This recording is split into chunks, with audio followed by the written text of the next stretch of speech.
Uh, Hello, welcome friends. My name is Shinay Tredeau and I'm here with Bhavani Maki for another conversation of the Yogi's Roadmap podcast. I'm so happy that you have chosen to spend your time with us today. Bhavani, such a pleasure to be with you. Aloha, Shanae. Wonderful, always wonderful to be with you. Always. And I just got to see you in person last week in your on your mainland workshop in Durango, Colorado, and that was a joy. Thanks for coming. Yeah, there's big shift in the way that uh I don't even want to say perceive things, but like experiencing things. So it's always wonderful to have somebody who's just so open and curious and, has the inner security to just like throw it all away and it's not even that we're throwing it away, we're just putting it aside and then there'll be reintegration. So that's really encouraging for me, and it also lights a fire under me. Well, it's very exciting to me because as we record this podcast, you are continuing your training in structural integration and the Rolfing method. And I've heard you speak about Dr. Ida Rolf over the many, many years that I've known you. And you're finally getting your experiential education, which is so exciting. And I want to know from you, what is the most interesting or one of, because there's a million things, but what's most interesting you right now in the research that you're finding in your training of structural integration? Yes, so that is like such a huge topic. I mean, what am I learning is I'm certainly learning a lot. I'm learning not only theoretically, but on a tactile level. So, the way that Dr. Rolf started was she would put people in yoga postures, but basically on the floor because she wanted to understand gravity, how the body works in gravity, and to see where the body was holding itself up through, ancillary patterns of strain, which tend to be rotation. So when you put somebody on the floor, you see what doesn't drop. Mm. You see where these tensions are. And so then she later, they call it grandma's recipe. She came up with her recipe, which was very specific, and it works on, we hold tension. And also when we have toxins, which could be neurochemical recapitulations that we keep revisiting, in our life, our experiences become uh, ciphers of neurochemistry, and then all of this stuff, and also just general toxins or anything that is like an insult to our system gets stored in the fascia, and then it kind of crystallizes there and forms these hard nodes. Mm. And so what you're doing, when what she learned to do is give it an outlet. And her recipe, they say trouble moves up. Oh, wow. Vritti Udara, right? So what you're doing is you're giving, it's a specific recipe in which you're giving the system outlets through the limbs, through the cephalos, the head, and even the coccygeal plexus. And then also it allows the body doesn't really like can't metabolize these things. So it gets lodged in the fascia. And then when you move it, when you start to break up these nodes where there's adhesions, where we're stuck in, and of course it affects us on every level of our psyche.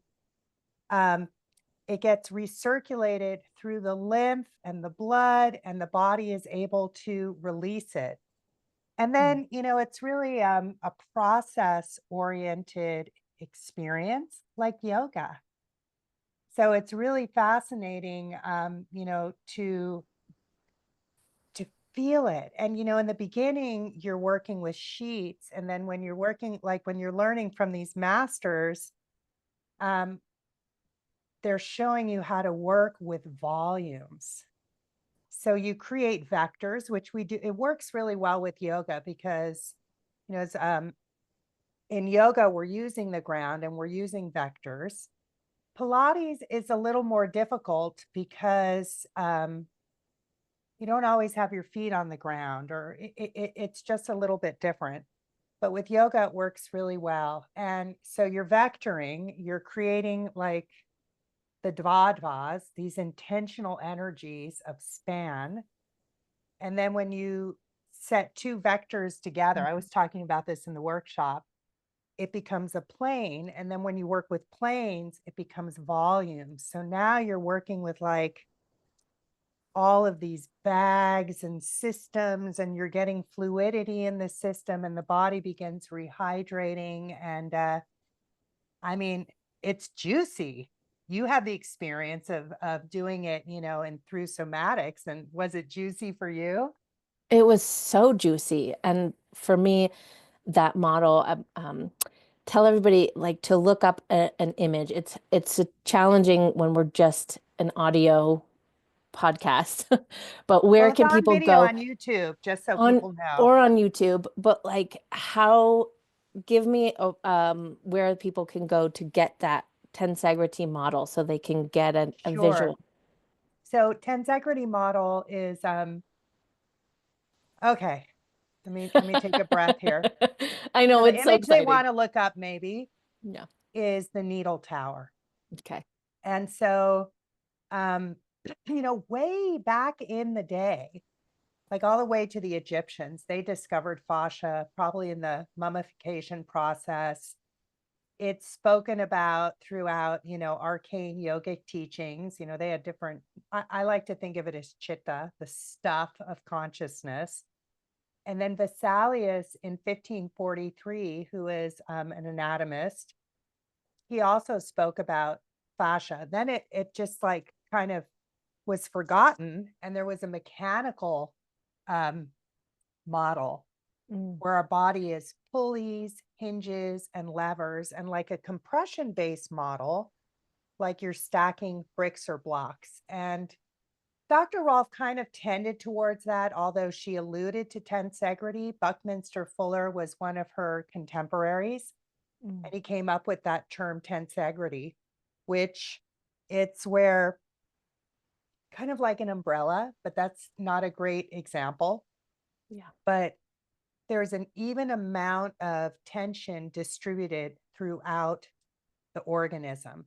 Mhm. And the bones are the struts that push out. And then fascia is the organ of structure, which holds the shape. So if we were to remove all of the fascia from your body, Mm. you would be the size of a pebble. Mm. If we were to move everything that wasn't fascia, you would be you.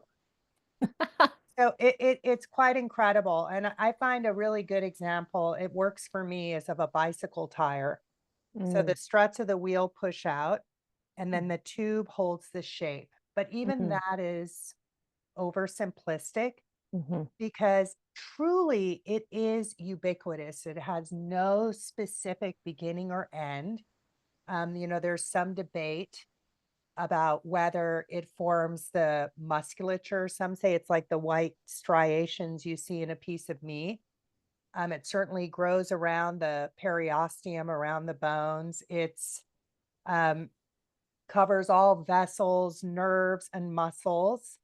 And not only is it an organ of structure, it's an organ of communication, Mm. where nutrients and there's electricity is generated. If people are interested, go to Strolling Under the Skin, Mm. and it's Gium. Is that Gamberto or Jamberto? Gamberto. He's a French, Huh.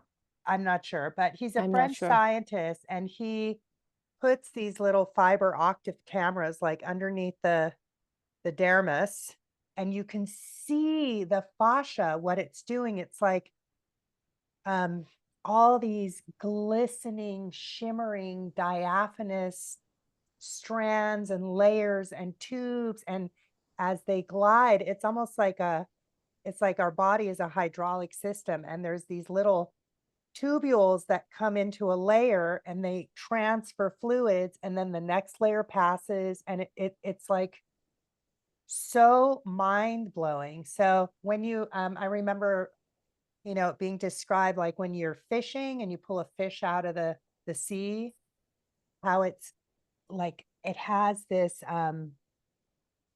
spectral, what's the word? Like a rainbow. Mm. What is the word?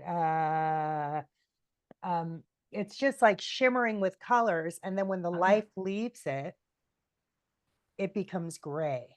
And Yes. so it's the same thing with bodies. When you're looking at corpses, all the fascia is dehydrated. It doesn't have the same kind of like luminosity I've behind seen it. that with fish. Yeah. So Yeah. it's like it's where all the communication is happening with these nanotubes, DNA, RNA, cranial sacral fluid. There's this viscoelasticity, and it takes care of all of our morphology. So in this tensegrity model, the struts don't touch each other, Hmm. and they're suspended by an even comfortable amount of tension. And so what we were doing was learning how to prime the system. It needs a certain amount of tension, but Hmm. it's not like the old model where you lift your kneecap or tighten your rhomboids or all of those things, or flex your abdominals. When you're doing that, you're actually disconnecting from the larger matrix.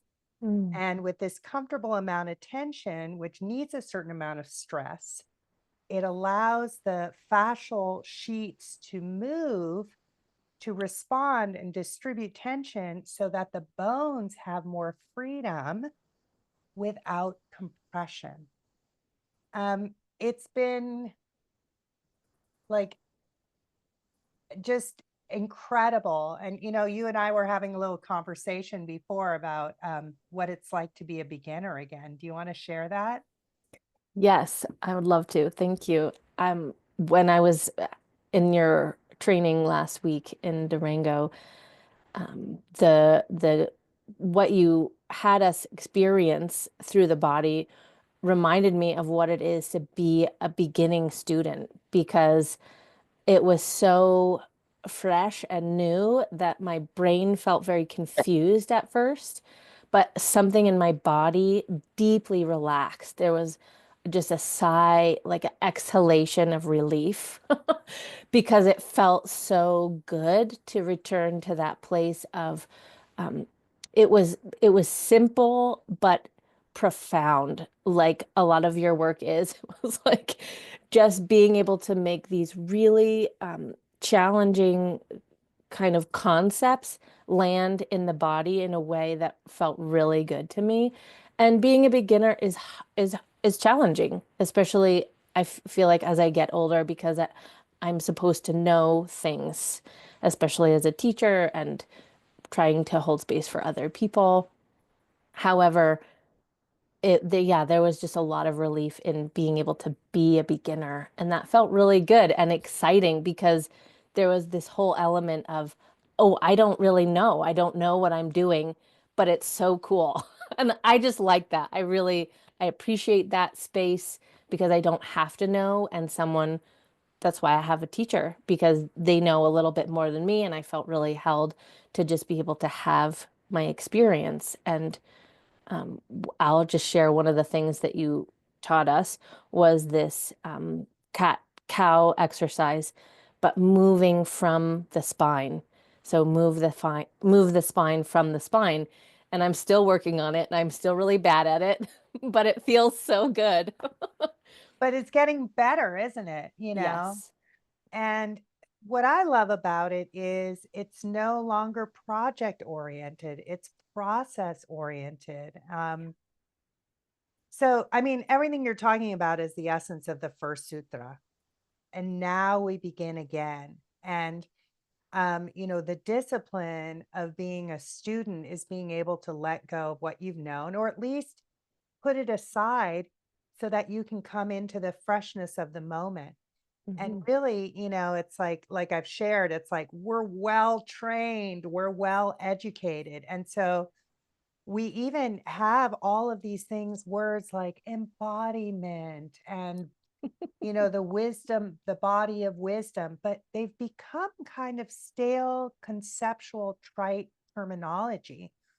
When you go into something like this, where you're not recruiting your bigger muscles, a lot of times we move the spine with the glutes, the abdominals, the hamstrings, the shoulder muscles, the arms. We're not actually moving the spine with the spine. And when you have that experience, yeah, sure. We were talking about this yesterday in the Sūtra mentorship about um, Trayam yekatra prajna lokaha. So loka is like, there's so many layers, there's so many dimensions. And through Trayam means the three, which would be dharana, which is like being able to focus on something, choosing a focus in which it's not just a mental process, but it's vichara. You're feeling, you're reflecting, you're not able even to put words around it, and I would ask people, so what happened? They'd be like, it's different. And I go, how? They say, I don't know. And I'd be like, okay, that's great, you don't have words for it. It's something that's really so direct and so new, you don't have words for it, right? Yeah. And Yeah. then through dhyana, which is like, whoa, you become like concentrated, meaning it's so potent. Like it's not hard, it's simple, but it's not easy, because it like your entire, if you're really honest, you're really in a place of attention, which again isn't mental. So it's like, whoa, slowing things down, letting go of really well choreographed movements that we all have as yogis, like trikonasana, like jump, Yeah. turn the leg Yeah. out, turn your whole leg out, lift your kneecap, lengthen through your sides, look through your hand. It's like we've choreographed it so well. So letting go of that and really coming into the potency where you're being penetrated. Then going into samadhi, which is like you're so merged in the experience where you lose time. I mean, that cat cow, people were like, can you demonstrate it? I'm like, that's going to take 20 minutes, Yeah. like Yeah. literally, because to go into that state, it's just, it's a different, it's where we're moving from sensation, Mm. not, Mm. um, not like a manual of how to get there. You're actually, and movement in our organic natural body is a response to sensation. Mm. And this is where, look, I love yoga. None of the efforts are lost. And it took this long to get here. And honestly, it's been something that's been a part of my life since I was 20. And I did my first audit 4 years ago. And then I did another one last year. And I'm doing, it's like, I'm finally just really taking it on. But, it's like, it's a rotation of consciousness from, and I try to do this with the sutra, where we're not learning the sutra as Yeah. a concept, but we're Yeah. actually through inquiry Mm. and feeling into things. That's why I Mhm. don't give the questions in advance. I don't want people pre meditating. It's like Right. what comes alive in you. Yeah. In that sutra, it speaks about how then prajna, seasoned wisdom, comes up. First time Mm. you do it, whoa. Second time you do it, wow. Third time you do it, woohoo, like fourth time you do it, bomb, like Yeah. it just becomes more and more intrinsic. And so there's a quote from Albert Einstein, which is like, the intuitive mind is a sacred gift and the intellect or the rational mind is a servant. We have created a society in which we worship the servant and have Mm. forgotten the gift, chicken skin. Wow. So in that sutra, Patanjali is saying like seasoned intuitive wisdom, and intuitive is like, it's not abstract, right? How Hmm. does that's what our body is. It's a big Right. sensory organ. We're a fascia. Fascia is a Right. sensory organ. We're mostly Right. fascia. It's like things light up, there's transmission. Literally, you get juicy, literally. Mm-hmm. Um, and that then the rational mind has to serve that. So it's a big rotation, Yeah. and it can be really uncomfortable because it's like, oh my God, like all of that was great, but I'm getting stuck there. Yeah. And I built up my persona, my teachings, Yeah. like people love me for this. So like letting all of that go um can be frightening. However, it's so juicy, it's so real, it's so palpable. It's like I'm not conflicted. Yeah. I'm ready. I I can't forget it, and I Yeah. can't go back. I don't want to go back. Yeah. Well, it's what really struck me was seeing your body actually, because it had been a year and a half, maybe longer, since I'd seen you, and I'm sure you are doing what it is that you're talking about, because I could see it in your body, and there was this fluidity that I had never seen before, which was so cool to watch. And I was like, oh wow, like this is maybe what a year and a half of really, like you said, taking this on can do for a body. And it's subtle. It's so subtle, but like you said, I just want to reiterate that it's intuitive, but that is actually your body having an experience. It's not something that the mind thinks about first. Like that intuition is that, like that prickly skin, that chicken skin. That's what it is. It's not a concept. So cool.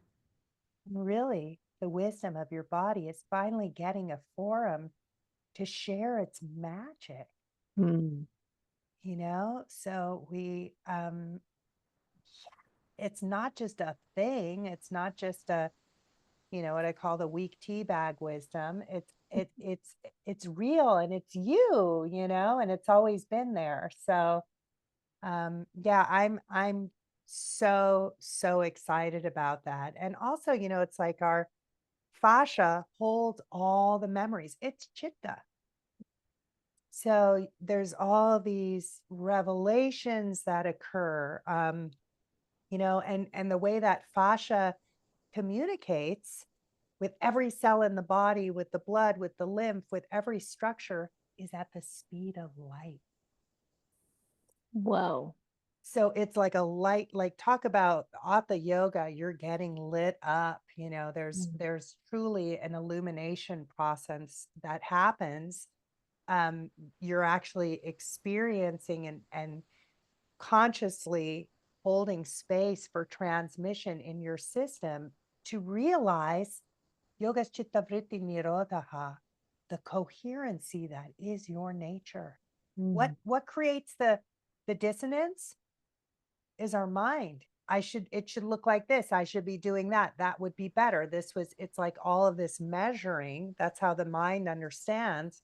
Mhm. But when it's in our body, it's it's a continuity. You're Mm. in the continuum. And it's like I don't know if you feel it, like it's so new and yet it's so primal, Yes. right? Yes. Like you're Yeah. literally going through. So, and one of the fascinating things, and it's a vast topic, there's so much. Like I'm opening this whole other, like, floor of the Akashic library and learning about this. is that, okay, what was I going to say about this? Hang on, I just got carried away. Oh yeah, embryology. Okay, so you have the nodal cord, the zygote, and then it becomes this nodal cord. I don't understand it completely. There's ectoderm and endoderm and mesoderm, and these structures through autophagy, they consume each other and become other things. So from this nodal cord, you know how the heart is one of the first things to form? Within the heart, the arms are already formed. And then they just start to push out. Come on. Does that sound like you're watching? Yeah, you're watching some kind of a, you know, depiction of the creation of species, right? So then the arms and the legs push out. And so now you've gone from like a cytoplasmic blob into some kind of a snake, into some kind of a lizard, and you go through all of these phases. You go, and even in yoga practice, right? Like it's in there, but somehow I feel like the heart to heart transmission got somehow impeded. But you go through all of these species. We do Garbha Pindasana, embryo. We even do Bhujangasana, the cobra, right? Garbha Pindasana, the embryo, Balasana, the child. Eventually, Marjariasana, we become quadrupedal, then we become upright. Then we explore like embodiments of Rishi and Rishika, Vashishtasana, Goraknathasana, Marichiasana, and we go into like the consciousness of the archetypes of these divine attributes, Skandasana, Natarajasana, and it's like we're literally, we're recapitulating our entire evolution from pre-human states into new species. So yeah, we were always doing that, but we were like trying to do it right according to this ideal or this picture or these like mechanical directions. But really it's about awakening that within us. So I'm so excited about it. I'm excited you're excited about it. Not everyone's excited about it. Tell me, why do you think that is? What's your sense? I think that it's really hard to, like you said, be a beginner again and not know anything. And also, I mean, honestly, like I kind of was like, wow, like so much of what I learned, and I'm not blaming anybody. It's like we don't know what we don't know, It's like in some ways, though, it was like the dark ages.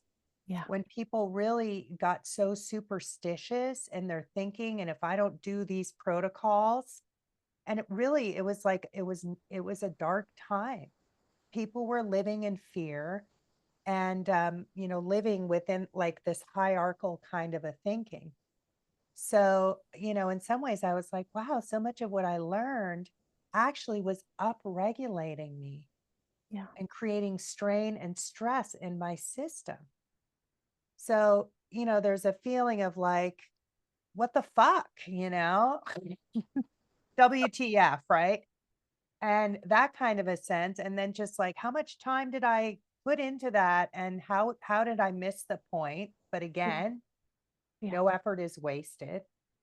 And letting go of what you know. And then the other thing is people just actually slowing down. It's all that up regulation, Yeah. you know? So, oh my God, this takes time. And I only did one thing. And I didn't do all these other things. And doing all those other things makes me feel like a doer. And so it actually is a rewiring of our values and of our nervous system. And then there's the reality of the fact that like it's you're going against the grain or the consensus.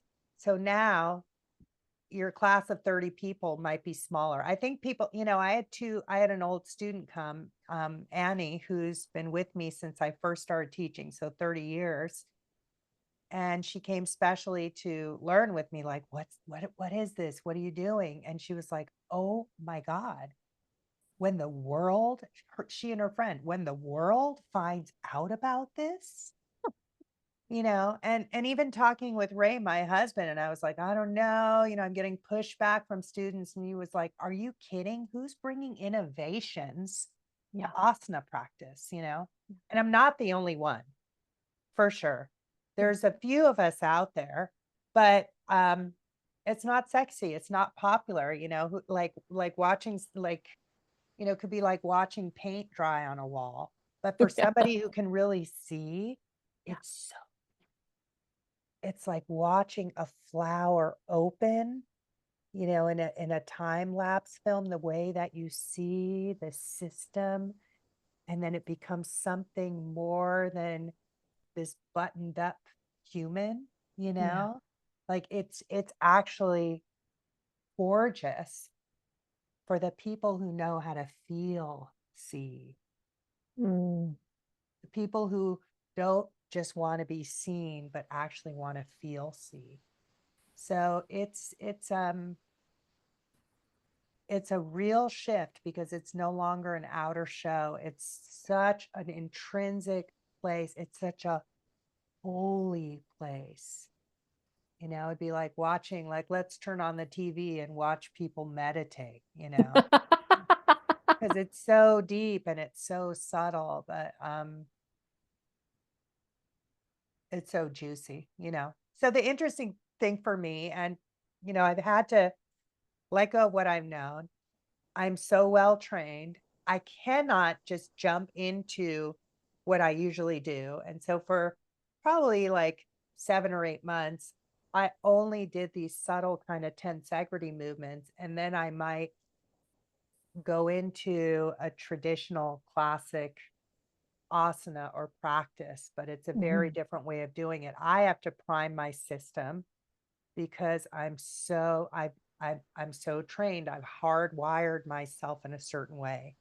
So I had to do all this unwinding, and then there'll be a reintegration constantly.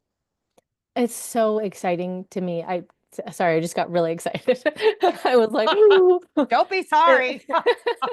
It reminded me of, well, to go back to what you were saying, that's my sense too, is actually it takes a lot of courage to slow down and um, to really slow down.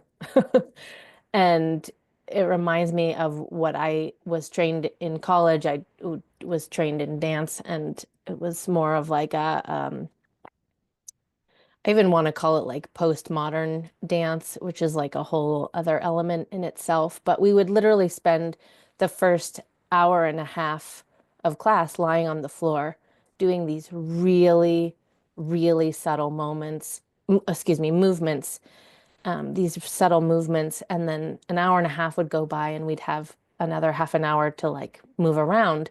But I loved it because it was just that ability to let the floor hold you. And I mean, it sounds like yoga to me. Like that's what we were doing, like working with this living, breathing body that we are, and then just having an experiential education of moving very slowly. But like you were saying, it's a real rewiring process. And I felt that when I was in the workshop with you last weekend. It's like it took so much time.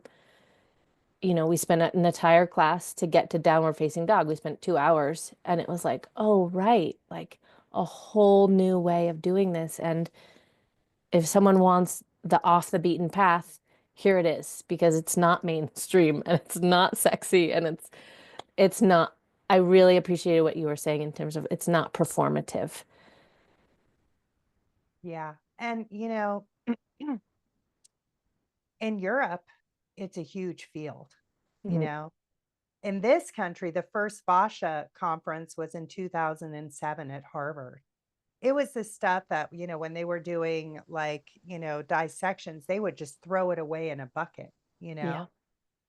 So it is like it is a deep field. It is a reality. And we're tapping into, this liquid crystal energy conductor, which is a field of holographic memory. Mm. And it's like being able to go into the holograph. I mean, talk about like, these ideas of artificial intelligence. Whew, we have organic intelligence. Mm. So Mm. it's actually, now that I'm saying that, what an amazing, contrast to the way that the pendulum is swinging, Mm-hmm. Yeah, I'm really excited about it. There's so much for me to learn. I realize I know so much less than I thought I did, and I'm really excited about it. And definitely the like, because when I'm working with somebody on their body or in their body, I don't work on their body, I work in their body. Mm. It's like it requires that I have to find myself first. Mm. And I see by closing my eyes Mm. and really being able to feel into the depth of this person and feel their own fluidity. So it requires like a certain fluency in yourself. And then what happens is that, um, like all these lemniscates happen, these Mm. infinity signs that then are so layered within the person. I mean, what you're doing is you're like throwing and catching energy through them. And you're starting, and then their system Mm. starts like you kind of wait because it has different tissues. People warm up at different speeds, different layers of them, right? So you Mm. got to wait. And then something happens, and then you're like surfing this wave within them. And Mm. then your wave starts surfing with their wave, and they might be like, did you just move that? And I'm like, no, that was you happen. It's like these it's Wow. like subterranean isn't the right word. It's like underwater. It's Mm. like sea plants Mm. moving. Things start like, and then the body will start gurgling.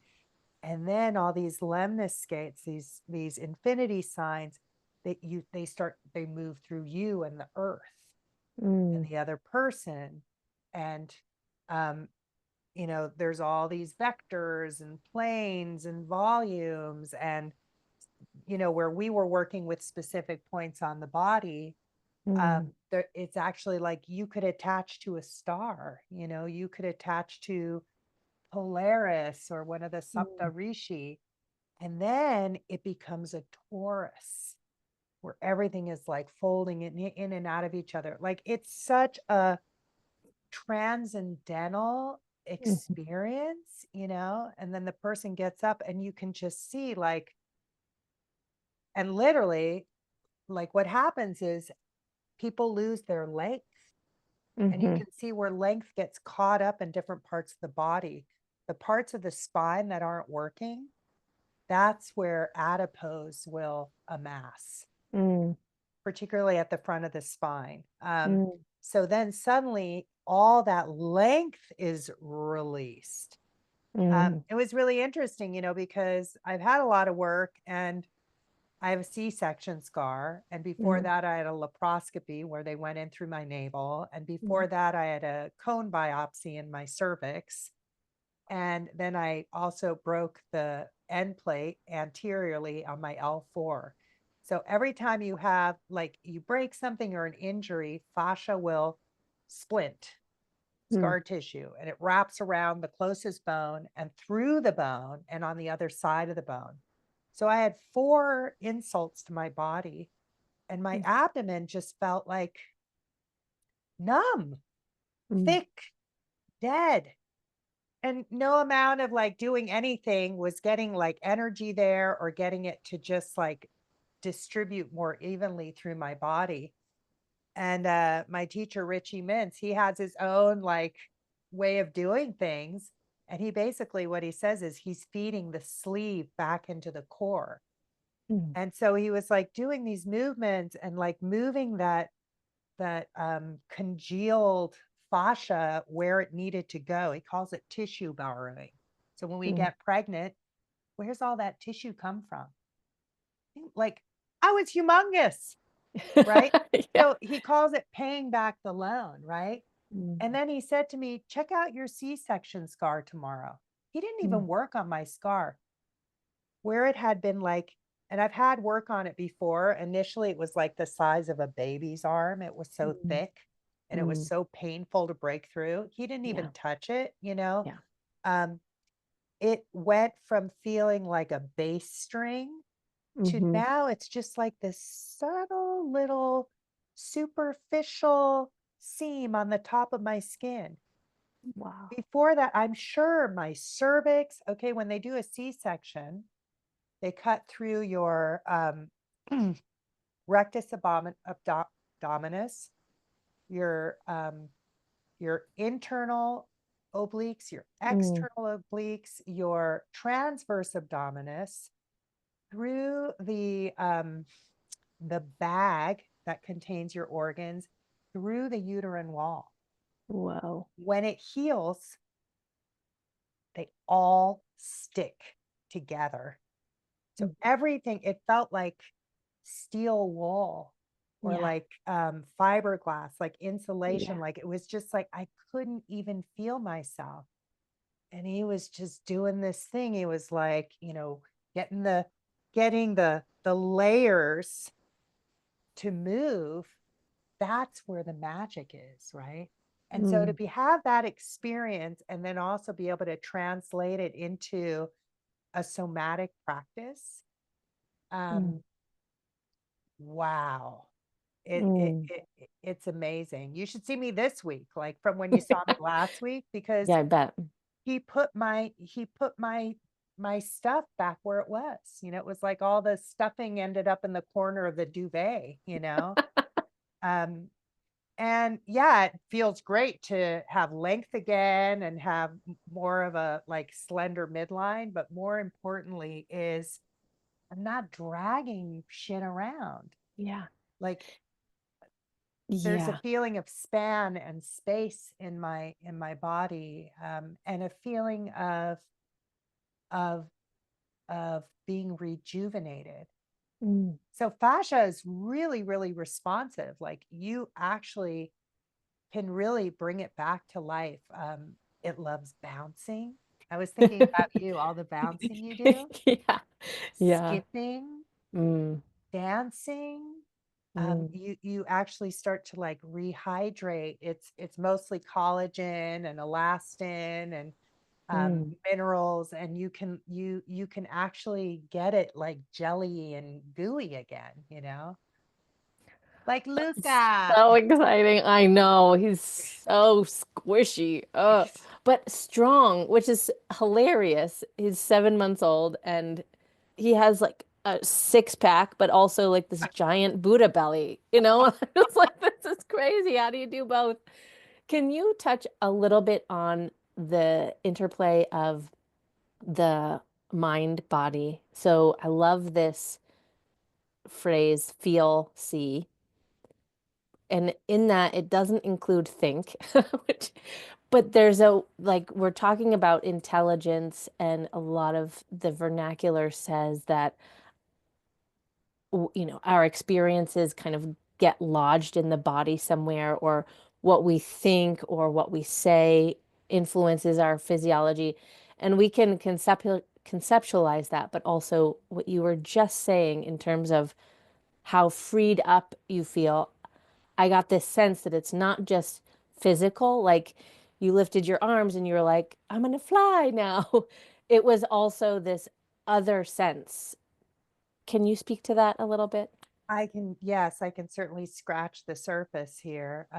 You know, I think a big part of it again is like liberating yourself from these constricting ideals. Mm. So when you're constantly trying to, you know, it's like wow, we can look at Luca and he's so gushy and he's so strong. And like he's in his tensegrity. Mm. Are we willing to look like that? It's cute on a baby. Are we willing to shift our our ideals, our aesthetic ideals, to actually go into that kind of a space? Mm. So a lot of it, I think, that's where, the first vritti that Patanjali mentions is pramana, Mm-hmm.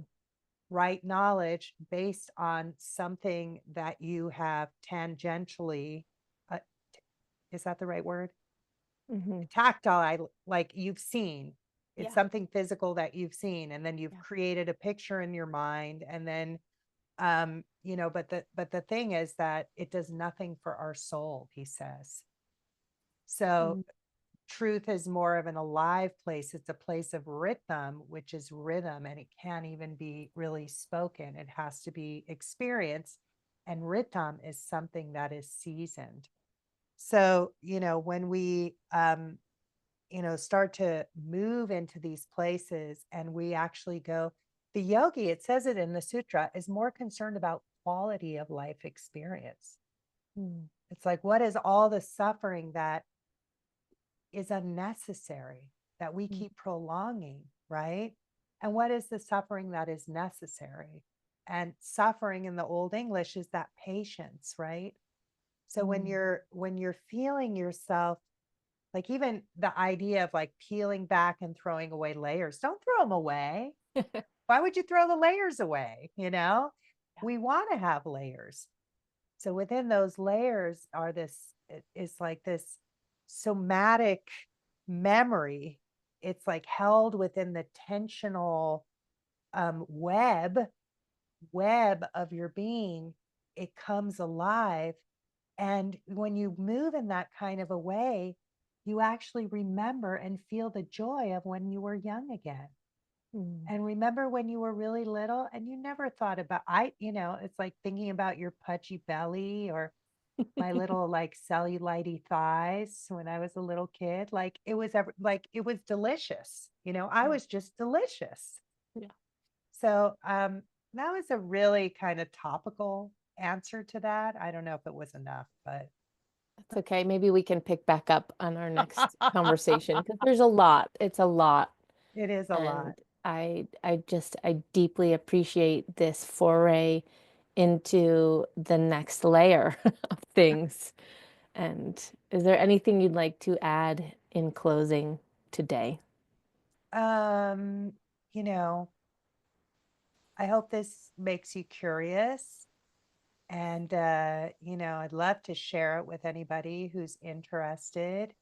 So I'm excited about that. And I'm also going to be offering some hands on work, some somatic work, so that I got to give you some work, which was really Yes. cool.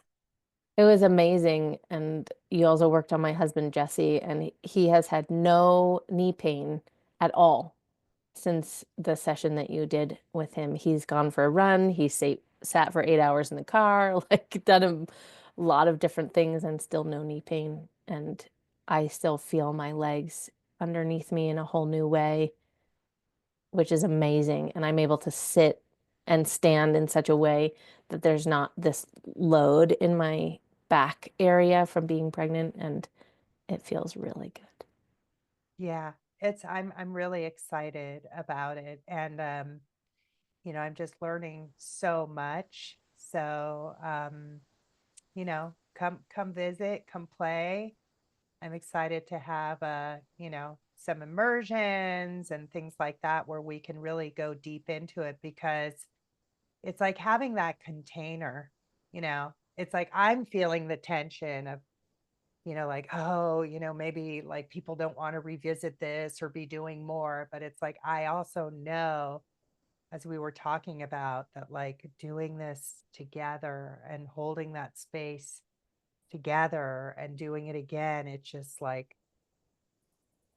I don't even want to say it comes alive, even though my teacher calls it with a Mm. capital IT, which is like this turning on Mhm. of like the release Mm. of he calls it the glue body. Mm. And, Patanjali might call it samskara, the Mm. deeply embedded patterning that then informs our personality and the structure of who we are. Like when we do something a lot or we respond a certain way a lot, that's called personality. So it's actually incredibly transformative. And like I just feel like more myself again. I realized that I was carrying a lot. And a lot of it was, like these mental constructs or these lofty ideals, or that, like I was doing it wrong somehow. Like you get out of that whole kind of way of perceiving in which you're really communing with life force and it's love. It's Mm. loving. Mm.